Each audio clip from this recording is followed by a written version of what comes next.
Assalamualaikum warahmatullahi wabarakatuh. Perkenalkan, saya Anissa Pertiwi, NIM 21060004, program di Ekonomi Pembangunan. Pada video kali ini, saya akan menjelaskan mengenai tutorial pengolahan data dengan aplikasi SPSS, mata kuliah statistika lanjutan, tugas pertemuan 13. Adapun yang akan saya bahas pertama yaitu terkait uji regresi linear sederhana. Adapun yang dimaksud dengan uji regresi ini yaitu kita akan menguji seberapa kuat pengaruh variabel X atau variabel bebas terhadap variabel Y atau variabel terikat.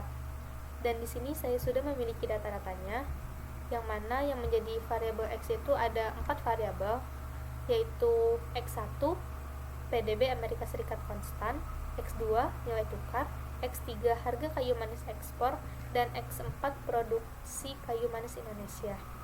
Adapun di sini yang sebagai variabel Y atau variabel terikat yaitu ekspor kayu manis Indonesia.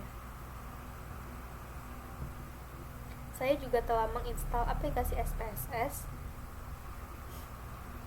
Untuk langkah pertama dalam mengolah data ini yaitu kita log semua variabel yang ada di Excel. Saya memiliki sebanyak 30 data dan ini tergolong data kecil, sehingga kita hanya perlu menggunakan uji regresi sederhana. Lalu kita buka SPSS. Pada tampilan data view, kita paste data yang telah kita copy tadi seperti ini. Lalu kita klik variable view ini untuk mengubah yang perlu diubah. Namanya ini kita bisa ubah dengan nama variabelnya X1, X2,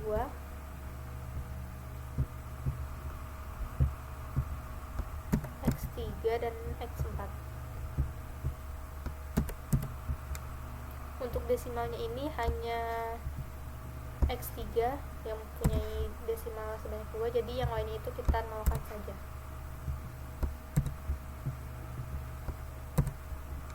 Untuk labelnya ini boleh kita isi dengan nama dari variabel itu. Variabel Y itu sebagai ekspor kayu manis,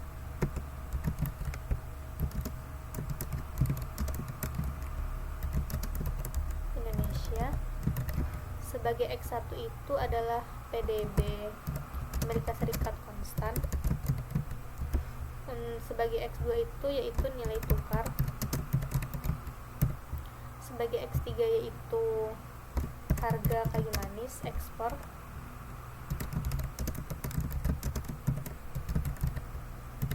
Dan untuk X4 itu adalah produksi kayu manis Indonesia. Setelah selesai, kita kembali lagi pada data view tadi. Di sini kita akan menguji seberapa besar pengaruh dari PDB Amerika Serikat konstan, nilai tukar, harga kayu manis ekspor, dan produksi kayu manis Indonesia terhadap ekspor kayu manis yang ada di Indonesia. Kita klik the analyze di sini, lalu kita pilih menu regression dan kita klik linear. Setelah itu, untuk yang pertama variabel X kita masukkan pada kolom dependen sebagai variabel terikat, dan yang lainnya ini kita masukkan ke variabel independen sebagai variabel bebas. Kita masukkan satu persatu. Kita klik variabelnya, kita klik ini, dan kita next. Selanjutnya kita pilih plot dulu. Untuk standar residunya itu kita memilih normal probability plot, dan kita continue, lalu OK. Kita menunggu sesaat, nanti hasil olah datanya akan muncul. Baiklah, seperti ini data hasilnya yang dari data yang kita input tadi. Di sini ada model summary, ada tabel ANOVA, ada koefisien, ada exclude variable, ada residual statistik, dan ada chartnya juga.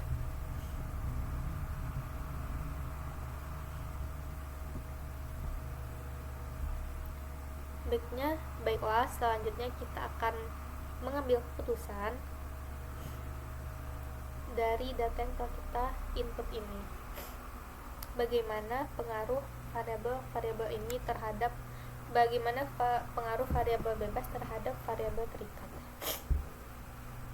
Yang pertama itu kita buka model summary ini.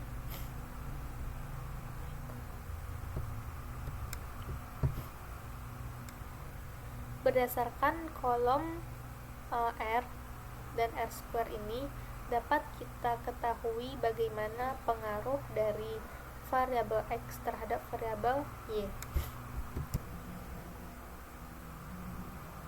Ketika nilai R square-nya ini lebih dari 0,5, itu berarti variabel X memiliki regresi atau pengaruh yang berpengaruh yang kuat terhadap variabel Y-nya. Yang pertama yaitu ada PDB konstan dengan R square-nya itu sebesar 0,06, nilai tukar itu sebesar 0,0659, dan untuk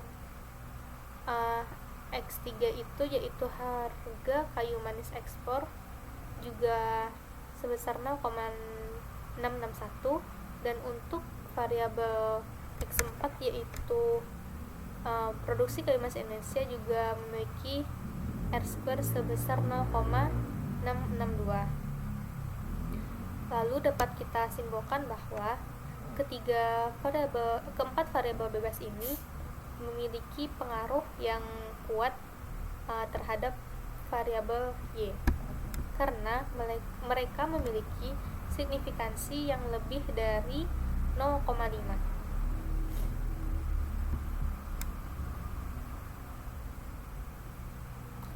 Baiklah, demikian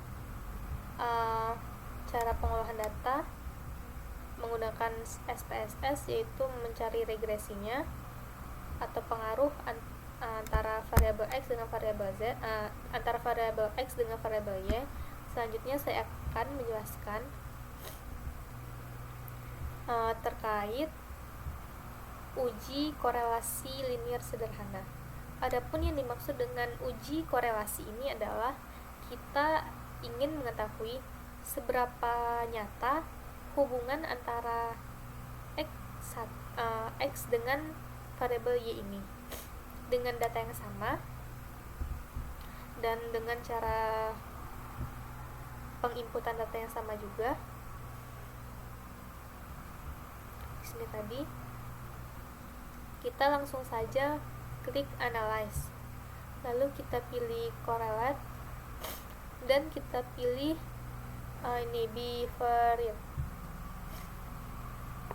Kita blok semua variabel dan kita pindahkan ke sini. Lalu pastikan ini correlating coefficient itu percent, lalu kita klik OK. Baik,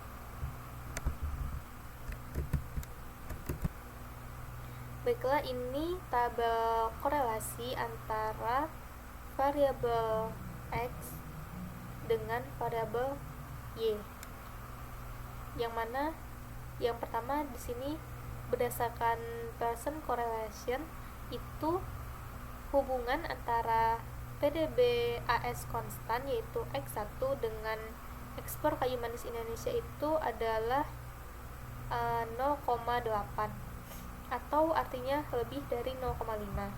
Berarti ketika hubungannya lebih dari 0,5, berarti hubungan antara dua variabel itu adalah positif kuat. Dan nilai tukar sebagai variabel X2 itu mempunyai Pearson correlation sebesar 0.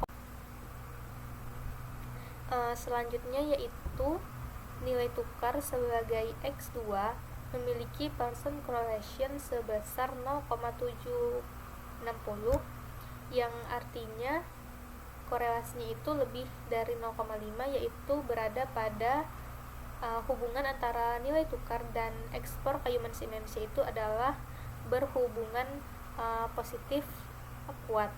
Begitupun untuk variabel 4 yaitu produksi kayu manis Indonesia dengan ekspor kayu manis Indonesia itu memiliki korelasi sebesar 0,631, yang artinya hubungan antara produksi kayu manis Indonesia terhadap ekspor kayu manis Indonesia itu berkorelasi positif kuat.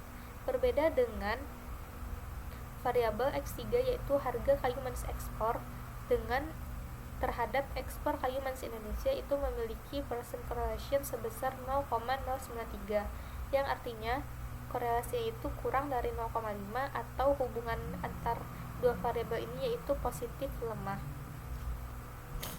Adapun hubungan dari keempat variabel bebas ini terhadap variabel X itu adalah berhubungan positif, yaitu ketika variabel X atau variabel bebas mengalami peningkatan, maka variabel Y juga akan mengalami peningkatan. Contohnya ketika nilai tukar Indonesia terhadap dolar itu meningkat, maka ekspor kayu manis Indonesia juga akan meningkat. Selanjutnya yaitu adapun uji signifikansinya. Uji signifikansi yang pertama yaitu X1 PDB-AS konstan ini terhadap variabel Y yaitu ekspor kayu manis Indonesia sebesar 0,0000, yang artinya yang mana korelasinya ini sangat kuat karena ketika memiliki nilai signifikansi berkisar antara 0,000 hingga 0,05, ini artinya berkorelasi, kedua variabel itu berkorelasi. Sedangkan ketika lebih dari 0,05, maka variabel ini tidak berkorelasi. Antara keempat variabel bebas ini, harga kayu manis ekspor itu tidak berkorelasi dengan ekspor kayu manis Indonesia. Baiklah, yang ketiga yaitu saya akan menjelaskan terkait uji asumsi klasik menggunakan software SPSS. Baiklah, selanjutnya yaitu kita bahas terkait tutorial uji asumsi klasik dalam aplikasi SPSS. Setelah kita inputkan data seperti ini tadi, kita klik lagi analyze, lalu kita pilih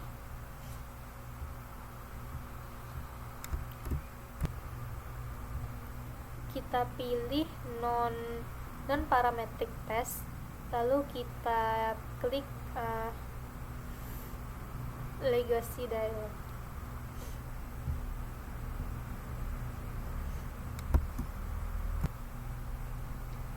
Kita pilih analyze, lalu kita pilih non parametric test, legacy dialog, dan yang pertama ini kita pindahkan saja semua variabelnya ke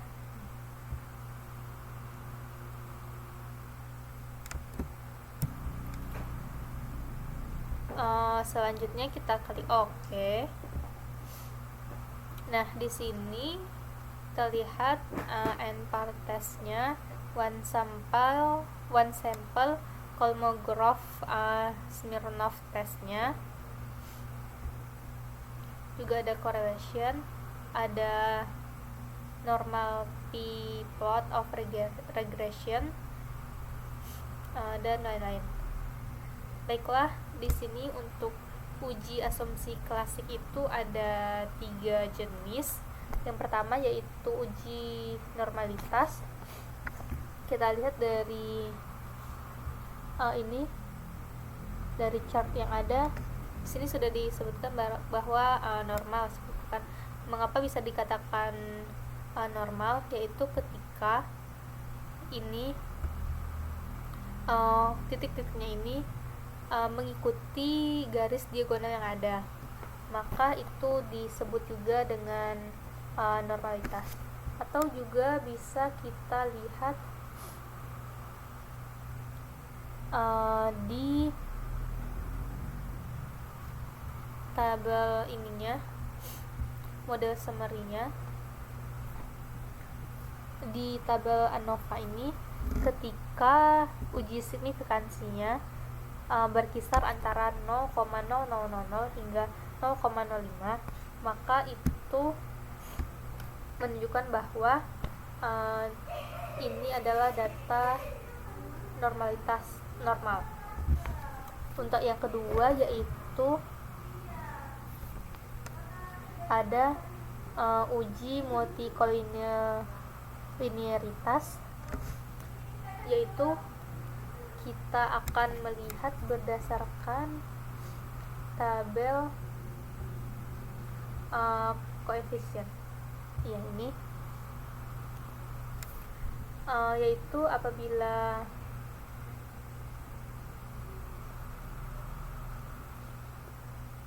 standar koefisiennya ini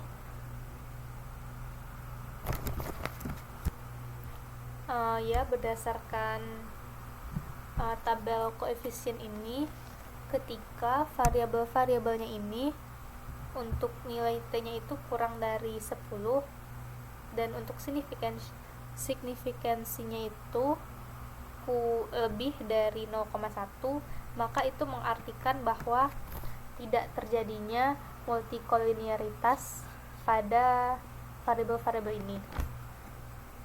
Jika kita lihat satu persatu, yaitu dari variabel x1 ada PDB-S constant, itu memiliki nilai T sebesar 7,3 dengan signifikansi 0,0000.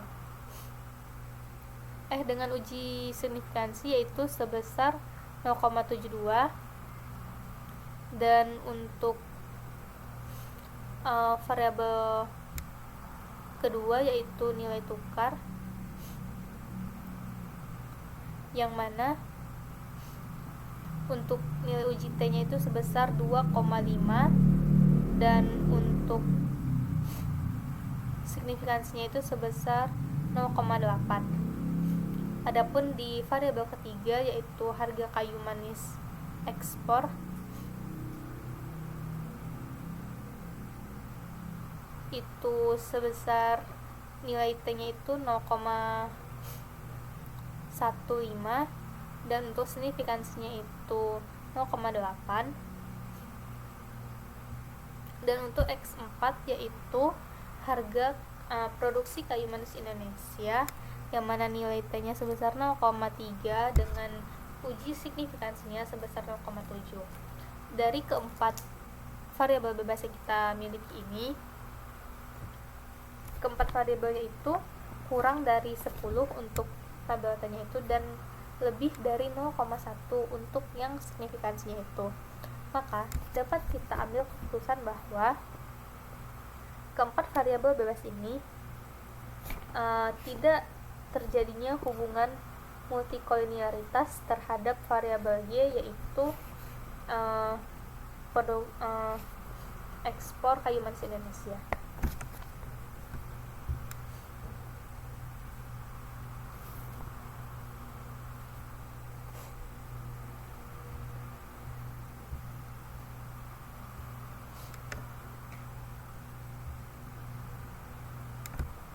Adapun selanjutnya yaitu terkait uji heteroskedastisitas variabel bebas X terhadap variabel Y, itu kita lihat apakah data ini menyebar atau tidak. Ketika data ini menyebar, maka itu menunjukkan tidak adanya heteroskedastisitas dalam kedua variabel ini, dan berlaku sebaliknya. Baiklah, ini bisa kita simpan dengan save as dan menyimpannya di sesuai yang kita inginkan.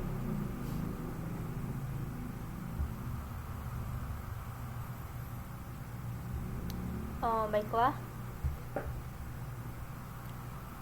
demikian penyampaian dari saya. Semoga bermanfaat. Wassalamualaikum warahmatullahi wabarakatuh.